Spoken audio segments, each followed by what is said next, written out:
Good morning, everyone. Hey, happy Thursday morning to you, and welcome back to Morning Musings. My name is Don K. Preston. I am the president of Preterist Research Institute of Ardmore, Oklahoma. Well, I'm continuing to address some really important questions. They are important because you have asked them. They are important because you have conveyed and communicated to me how urgent it is to find biblical answers to these questions. They are important because so many of you have contacted me telling me you are frightened about the future. And listen, I've just got to say this. It is absolutely inexcusable how the dispensational world continues to create an atmosphere among believers of fear and paranoia.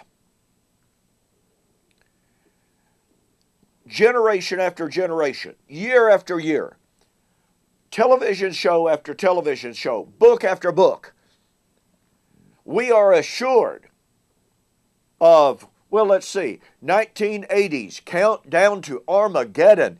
The man of sin is alive somewhere in Europe today. Armageddon is just around the corner. How many times did Harold Camping set the date for the rapture, the end of the world?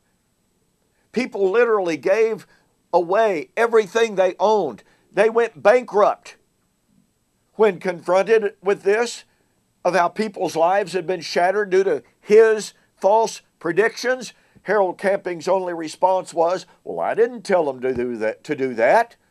Asked if he was ever going to refund any of the money. "Oh, well, no, I don't have any responsibility to do that."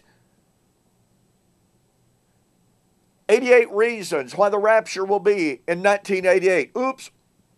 Sorry, miscalculation. 89 reasons why the rapture will be in 1989. The rapture will be in 1999, John Hagee assured us. On and on and on it goes. And on and on and on the failure goes. You know, I have a letter laying on my desk.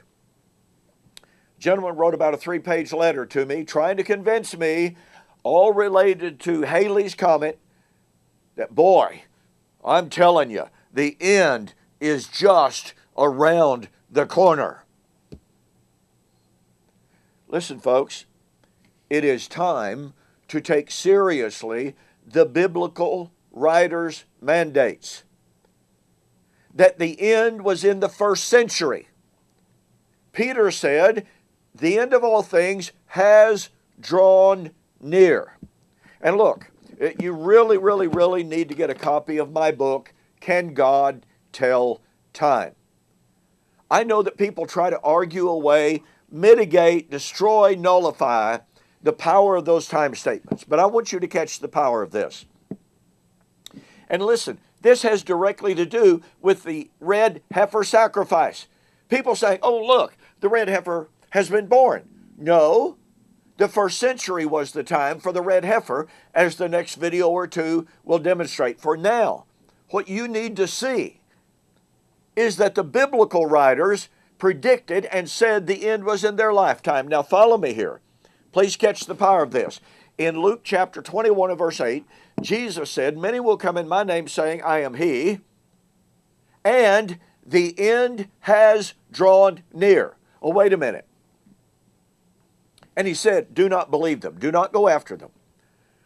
So Jesus, speaking to his apostles, said, men are going to come and prematurely declare the end has drawn near. Do not believe them. But then he told them, well, here are the signs whereby you will know the end has drawn near. Matthew 24, verse 32. You'll know that it's right at the door. Okay, now watch this. Peter was one of those sitting with Jesus on the Mount of Olives when Jesus said, false prophets are going to come saying the end has drawn near.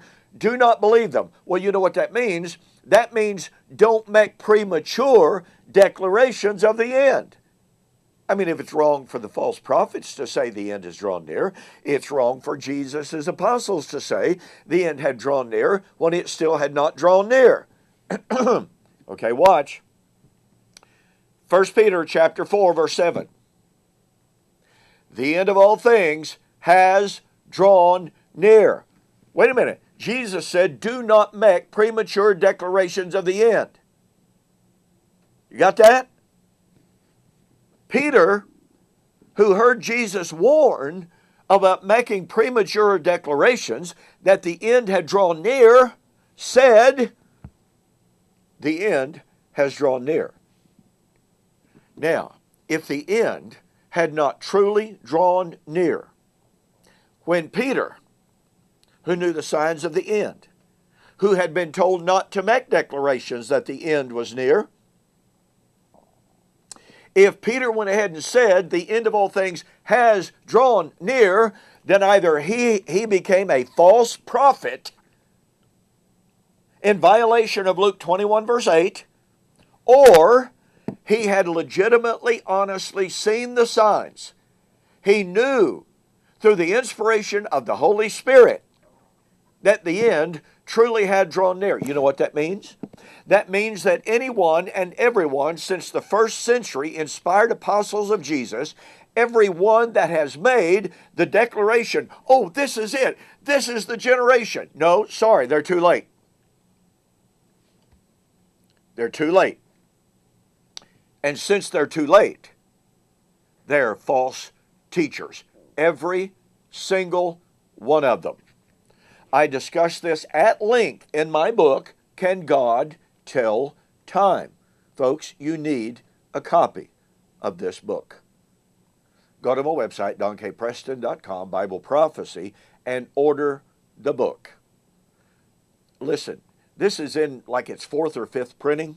Literally thousands of people have told me this book changed my life. And here's what this means. Those who are saying that a red heifer has been born and that we are therefore in the time of the end is near, they're too late. Peter knew about the red heifer. And as we're going to see in the next couple of videos, Peter knew the red heifer sacrifice had been offered. Peter knew the end truly had drawn near 2,000 years ago. Okay? Listen, that's all for today. Thank you for joining me on this morning's Morning Musings. Hope you have an absolutely fantastic weekend. Now, it's my plan at this point that in November, I'm going to begin reviewing and refuting Brock Hollett's book, Refuting Preterism. You don't want to miss that, so be looking forward to it. In the meantime, have a great weekend. Hope to see you on Monday.